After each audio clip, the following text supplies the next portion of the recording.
शैतान फज्तनिबूहु लअल्लकुम तुफ्लिहून।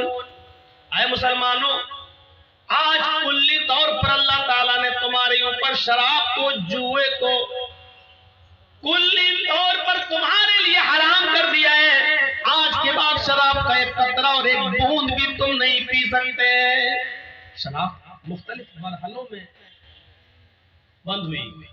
शुरू में अल्लाह के रसूल ने, लोगों ने बहुत कहा बंद कर दो, हराम कर दो। आपने कहा नहीं, लोग दिलदादा बने हैं, कैसे माने नहीं।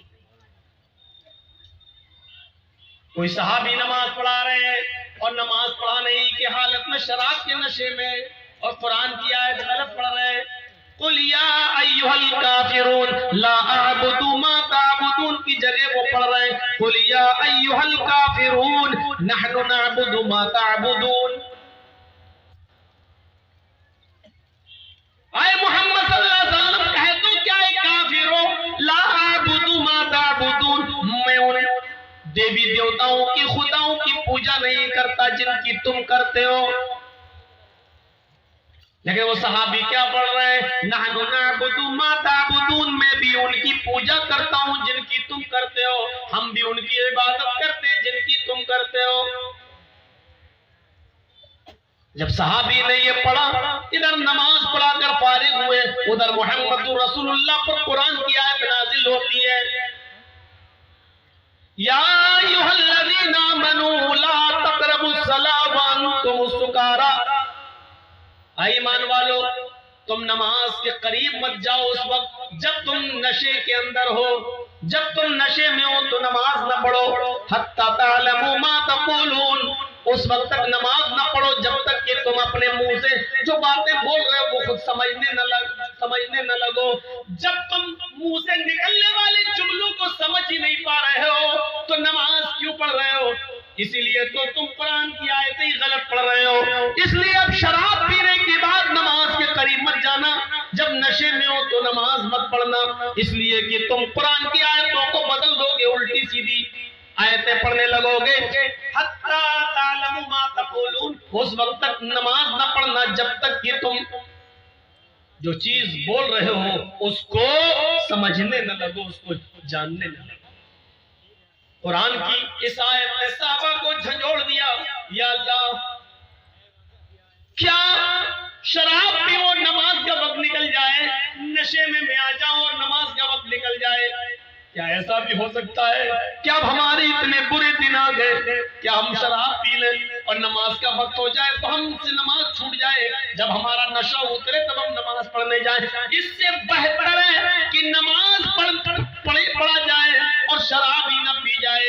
इस आयत ने बहुत हद तक शराब को छुड़ा दिया, लेकिन इसके बावजूद शराब हराम नहीं हुई। फिर एक दौर आया, एक जश्न मनाया जा रहा था मदीने के अंदर, अंसार भी मौजूद थे और कुरैश ये मुहाजिरीन भी मौजूद थे। उसी जश्न में लोगों ने शराब पी और शराब पीने के बाद सहाबा नशे में आ गए, और जब नशे में आए तो कौमी असलियतें जोश में आ गई। कुरैशी कहते हम अफजल, अंसारी कहते हम अफजल। कुरैशी कहते छोड़ो, मोहम्मद रसूलुल्लाह हमारे दरमियान पैदा हुए इसलिए हमारी कौम सबसे अफजल। उधर अंसारी कहने लगे शराब के नशे में, अरे तुम भूखे आए थे, खाना हमने दिया, मक्के से नंगे आए थे, कपड़ा हमने दिया, तुम्हारे पास कुछ नहीं था, हमने दिया, हम अफजल हैं, हम तुमसे बड़े हैं, इसलिए कि हमने रहने के लिए तुम्हें ठिकाना दिया, खेती बाड़ी करने के लिए जमीन दी, हमने अपनी बेटियों की शादी तुमसे करके तुम्हारा घर बसाया, हम अफजल। इतने जोश में आए कि दोनों ने तलवारें निकाल ली। मोहम्मद रसूलुल्लाह सल्लल्लाहु अलैहि वसल्लम ने जब ये देखा तो आपको बहुत बुरा लगा कि हम जिस चीज को खत्म करने आए, इस शराब की वजह से लोग वही काम करने लगे, एक दूसरे के ऊपर अफजल बनना चाहते हैं, एक दूसरे के ऊपर बढ़ोतरी हासिल करना चाहते हैं। नजरें आसमान पे डाली, उधर से कुरान की आयत नाजिल हो जाती है, इन्नमल खमरु वल मैसिरु वल अंसाबु वल अज़लामु रिज्सुम मिन अमलि शैतान। आज पूरी तरीके से शराब को हराम करार दे दिया गया है और फरमाया गया है आज के बाद शराब का एक कतरा भी कोई नहीं पी सकता है। जो एक बूंद भी शराब की पिएगा वो हराम होगा। मेरे भाइयों 40 कोड़े मारे जाएंगे शराब पीने वाले के ऊपर। ये सजा भी मुतय्यन कर दी जनाबे मोहम्मद रसूलुल्लाह सल्लल्लाहु अलैहि वसल्लम ने। जब ये ऐलान होता है आज के बाद शराब हराम कर दी गई तो मदीने की गलियों में शराब ऐसे बहाई गई, घड़े और मटके तोड़े गए, ड्रम उलट दिए गए, बड़े बड़े बर्तनों में जो शराब भरी हुई थी उनको उड़ेल दिया गया। नालियों में शराब ऐसे बह रही थी जैसे कुर्बानी के मौके पर जब हम जानवरों को ज़िबा करते हैं तो उनका खून नालियों में बहता है, बल्कि नालियों से खून, नालियों से शराब बाहर आने लगी और सड़क तक भर शराब आ गई। यानी इतनी शराब बहाई गई कि नालियां पुरो गई और नालियों से वो शराब भरकर सड़क के ऊपर, रोड के ऊपर आने लगी। इंसाइक्लोपीडिया ब्रिटानिका के क्रिश्चियन राइटर ने थोड़ा सा गुलू किया और लिखा कि मदीने में ऐसा लग रहा था जैसे पानी का सैलाब आता है, बाढ़ आ जाती है, ऐसे ही शराब का सैलाब आ गया, शराब की बाढ़ आ गई। मेरे भाइयों दोनों हुक्मों में फर्क देखिए, एक तरफ सरकार बंद करती है शराब लेकिन फिर भी चोरी छुपे आ जाती है, और दूसरी तरफ हुक्म होता है कि आज के बाद शराब हराम, तो नालियों में बहाई जाती है और सड़कें भर जाती हैं शराब से। अब आप अंदाजा लगा सकते हैं इतनी जल्दी कौन सा हुक्मरान है जिसकी बात पर लब्बैक कहा गया हो सिवाय मोहम्मद रसूलुल्लाह सल्लल्लाहु अलैहि वसल्लम के। आज भी उनकी हुकूमत हम मुसलमानों के दिलों पर चल रही है और कयामत की सुबह तक चलती रहेगी इंशाअल्लाह। इदम जनाब शुरुतरा शंज़ तशविशियते, आए लोगों गौर से सुनो, नराशंस आएंगे, मोहम्मद आएंगे, इस तशविशियते उनका इतना नाम होगा, इतना नाम होगा कि पूरे विश्व में उनसे ज्यादा किसी का नाम नहीं लिया जाएगा। उनका इतना नाम होगा, इतना नाम होगा कि उनसे ज्यादा पूरे विश्व में किसी का नाम नहीं होगा। हकीकत है पूरे विश्व में मोहम्मद रसूलुल्लाह से ज्यादा किसका नाम लिया जा रहा है। अभी एक एग्जाम्पल दे दी। आइए वुजू बनाइए, बिस्मिल्लाह कहकर आप वुजू बनाना शुरू करेंगे। वुजू बनाने के बाद फारिग हो जाइए तो आप ये दुआ पढ़ेंगे और नबी का नाम लेंगे, अशहदु अल्ला इलाहा इल्लल्लाह व अशहदु अन्ना मुहम्मदन अब्दुहु व रसूल, मुहम्मदन नबी का नाम लेंगे। इधर आज़ान में अशहदु अन्ना मुहम्मदन रसूलुल्लाह कहेंगे और आज़ान ला इलाहा इल्लल्लाह पे खत्म हो जाएगी तो आज़ान के बाद की दुआ में आप मोहम्मद रसूलुल्लाह का नाम लेंगे।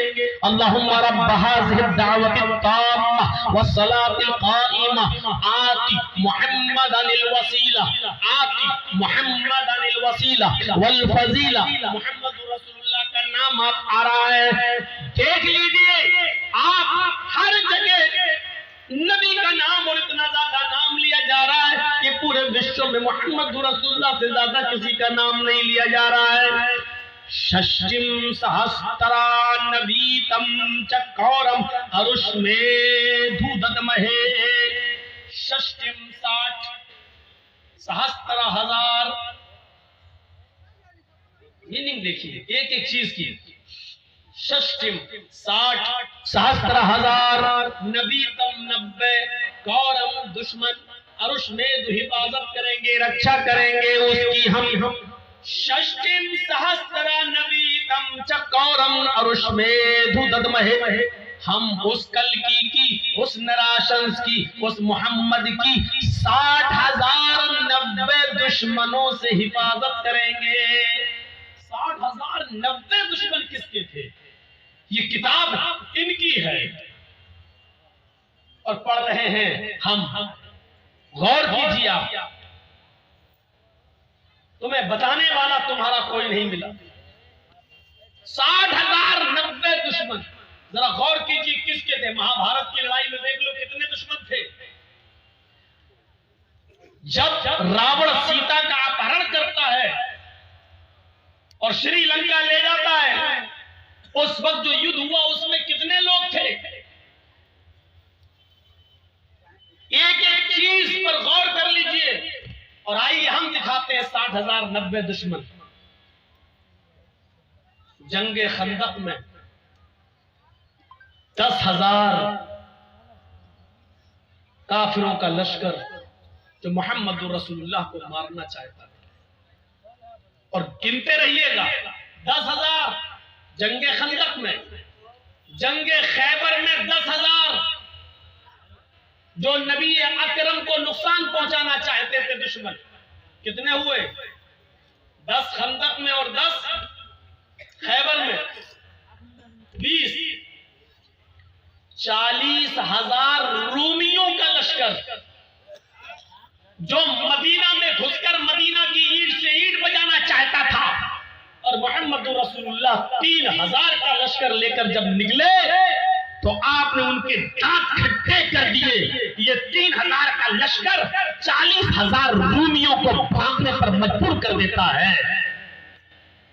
40,000 और उधर 20,000, कितने हुए? 60,000। ग़ज़वा तबूक में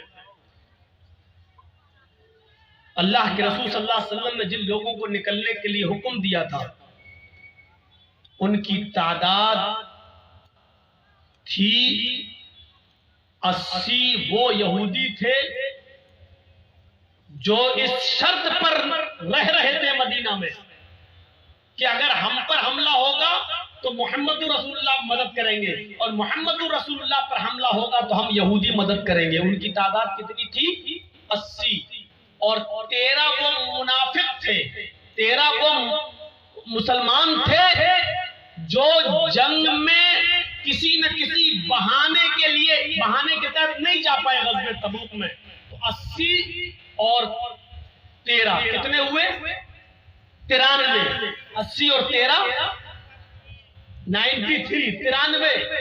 लेकिन इन 93 लोगों में 80 तो यहूदी थे, इनसे तो कोई मतलब ही नहीं।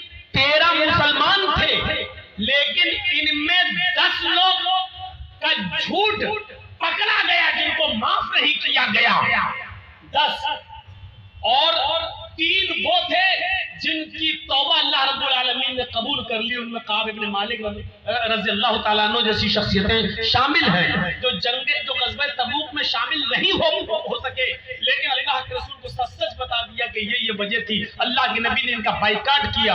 फिर उनसे कहा बीवी को छोड़ो, उन्होंने बीवी को भी घर भेज दिया। 50 दिन तक परेशान रहे। अल्लाह के नबी ने फिर कहा तुम मस्जिद भी नहीं आ सकते हो, उन्होंने मस्जिद में भी आना मना किया, लेकिन अपने घर से तौबा करते रहे, गिड़गिड़ाते रहे। और 50 दिन के बाद अल्लाह ताला ने कहा इन 3 लोगों की तौबा को अल्लाह ने कबूल कर लिया है, जाओ उनको मस्जिद में आने की इजाजत दो। तो 13 में 10 लोगों की तौबा कबूल नहीं हुई और 3 लोगों की तौबा कबूल हुई। तो 13 में से 3 निकाल देंगे जिनकी तौबा कबूल हुई, तो फिर कितने बचे? 10। और 80 मुनाफिक, 80 काफिर यहूदी, तो 80 और 10 90। 3 की तौबा कबूल हो गई, 3 को हटा दीजिए, तो ये 90। और उधर कितने हो चुके थे? 60,000। 60,090 ये गिनती जो वेदों में बताई गई है, जो अथर्व वेद के अंदर बताई गई है, ये गिनती ना महाभारत में फिट होती है ना किसी और जन्म में फिट होती है। ये गिनती टोटल के 60,090 शत्रु, 60,090 दुश्मन सिर्फ मोहम्मद रसूलुल्लाह सल्लल्लाहु अलैहि वसल्लम के थे, जिनसे अल्लाह रब्बुल आलमीन ने मोहम्मद रसूलुल्लाह की हिफाजत करवाई। समझ में आ रहा ना? इससे ज्यादा स्पष्ट वेद का मंत्र आपको नहीं मिलेगा। षष्टिं सहस्त्रा नवीतम चतौरम अरुष्मेधुदद्महे। हम उस कल्कि को, उस नराशंस को, उस मोहम्मद को, उस अंतिम महर्षि को 60,090 शत्रु से, दुश्मनों से हम उसकी हिफाजत करेंगे। 60,090 दुश्मनों से हम उसकी रक्षा करेंगे।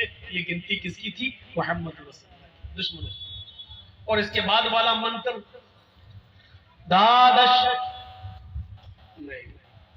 इदम जनौ श्रुत्वनराशंसिस्तश्विष्यते षष्टिं सहस्त्रनवीतं च कौरमरुष्मेधुदद्महे। ओस्ट्रा, ये दूसरा मंत्र, अथर्ववेद कांड 20 सूक्त नंबर 127 का मंत्र नंबर 1 हो चुका। मंत्र नंबर 2, ओस्ट्रायस्य परवाहिरो बधूमन्तो द्युदशा, वो रेगिस्तान में ऊंट की सवारी करेगा। पहली चीज, इस जमान कहां पैदा होगा? रेगिस्तान में। देखिए अरब रेगिस्तानी इलाका है, तो आखिरी नबी कहां आएगा? रेगिस्तान में। जिसको उठ के जाना हो वो अभी चला जाए, बाद में हम नहीं जाने देंगे, चाहे यही पेशाब करना पड़े। डिस्टर्ब मत करिएगा, आगे से उठते, जिसको जाना हो अभी निकल जाओ। ओस्ट्रायस्य परवाहिरो, वो रेगिस्तान के अंदर पैदा होगा और उसकी प्रिय सवारी, उसकी प्यारी सवारी ऊंटनी होगी। अरब के अंदर प्यारी सवारी क्या थी उस जमाने में? ऊंटनी। आज के जमाने में हमारे हिंदू भाई प्रतीक्षा कर रहे हैं कि कल की अवतार आया नहीं, आएगा आएगा। आज के जमाने में लोग ऊंट पर बैठना ही पसंद नहीं करते हैं। अब तो साइकिल के बाद मोटरसाइकिल और मोटरसाइकिल के बाद 4 व्हीलर और 4 व्हीलर के बाद अब तो फॉर्च्यूनर का जमाना आ चुका है। अब तो स्टैंडर्ड गाड़ियां चल रही है। अब वो पीछे क्या ऊंट वाला जमाना अब लौट कर आएगा? नहीं, रेगिस्तानी इलाके में आएगा। मरुस्थल में, रेगिस्तानी इलाके में, अरब जजीरतुल अरब में पैदा होगा और उसकी प्यारी सवारी ऊंटनी होगी। अल्लाह के नबी सल्लल्लाहु अलैहि वसल्लम ऊंटनी पर सफर किया करते थे, ऊंटनी की सवारी भी किया करते थे। आपने खच्चर की भी सवारी की है, आपने गधे की भी सवारी की है, लेकिन सबसे ज्यादा सवारी आपने ऊंटनी की है। यहाँ तक कि जब आपने आखिरी खुतबा दिया, खुतबा हज्जतुल विदा, तो उस मौके पर भी आपके पास एक ऊंटनी थी जिसका नाम कस्बा था। उस कस्बा ऊंटनी पर लगाम कसी गई और उसके ऊपर आपने बैठकर 1,44,000 1,44,000 साहबा के सामने खिताब किया है। आपने खुतबा दिया है, आपने 15-20 मिनट का खुद खिताब किया है हज्जतुल विदा के मौके पर। मेरे भाइयों गौर कीजिए, उस वक्त भी आप ऊंटनी के ऊपर सवार थे और उसी पर बैठकर आपने खुतबा दिया है। उसी पर बैठकर 1,44,000 साहबा को आपने खिताब फरमाया है। तो ऊंटनी आपकी प्यारी सवारी थी। ओस्ट्रायस्य परवाहिरो, वो रेगिस्तानी इलाके में ऊंटनी की सवारी करेगा। आपकी प्यारी सवारी ऊंटनी थी। बधूमन्तो द्युदशा, बधू बहू, यहाँ बीवी पत्नी के माना में। उसकी पत्नियों की तादाद संख्या होगी, उसकी कई पत्नियां होंगी, उनकी संख्या होगी द्युदशा। बधूमन्तो द्युदशा, द्यु मानी 2 और दशा मानी 10, द्युदशा 2 10, 2 + 10 द्युदशा। उसकी पत्नियों की गिनती होगी, संख्या होगी 2 और 10, कितनी हो गई? 12। मोहम्मद रसूलुल्लाह ने 11 औरतों से निकाह किया था। आपकी जिंदगी में आपकी बीवियों की तादाद 11 थी, लेकिन मुक़ौक़िस के बादशाह ने 2 लड़कियां, 2 लौंडियां तोहफे में भेजी थी मोहम्मद रसूलुल्लाह को कि आप इनको ले लीजिए। एक का नाम था सीरीन और एक का नाम था मारिया किप्तिया।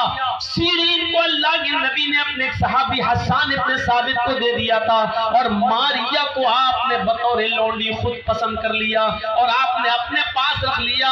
इस लौंडी से आपका एक बच्चा भी पैदा हुआ जिसका नाम था इब्राहिम, जिसके 18 महीने हो जाने के बाद 1.5 साल की उम्र में जब इब्राहिम का इंतकाल हुआ है मारिया किप्तिया के बतन से, आपके पेट से पैदा होने वाले इस बच्चे का, तो उस वक्त नबी अकरम की आंखों में आंसू आ गए और आपने अपने बेटे के सीने पर हाथ रखकर रोते हुए ये जुमले अदा किए थे, इन्नल आइना तदमउ वल क़ल्ब यहज़न वला नक़ूलु इल्ला मा यर्ज़ा रब्बुना व इन्ना बिफ़िराक़िका लमहज़ूनून। या इब्राहिम, आ इब्राहिम, तेरे इंतकाल से, तेरी जुदाई से मेरी आंखें अश्कबार हो गई हैं, मेरी आंखों में आंसू है। वल क़ल्ब यहज़न, और मेरा दिल गमगीन है। वला नक़ूलु इल्ला मा यर्ज़ा रब्बुना, लेकिन हम ऐसे जुमले अदा नहीं करेंगे जिससे मेरा रब नाराज हो जाए। हम अपनी ज़बान से जुमले जुमले अदा नहीं करेंगे जिससे मेरा मौला मेरा परवरदिगार नाराज हो जाए।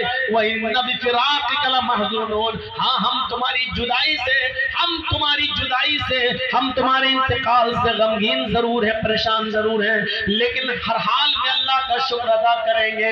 हम ऐसे जुमले ऐसे वर्ड यूज नहीं करेंगे जिससे हमारा अल्लाह नाराज हो जाए। तो बताने का मकसद ये है मेरे भाइयों कि 11 बीवी और एक लौंडी 12 बीवियां वाला अगर दुनिया में कोई मिलेगा तो सिर्फ एक ही नबी है। इब्राहिम अलैहिस्सलाम की 2 बीवी हाजरा और सारा का जिक्र मिलता है।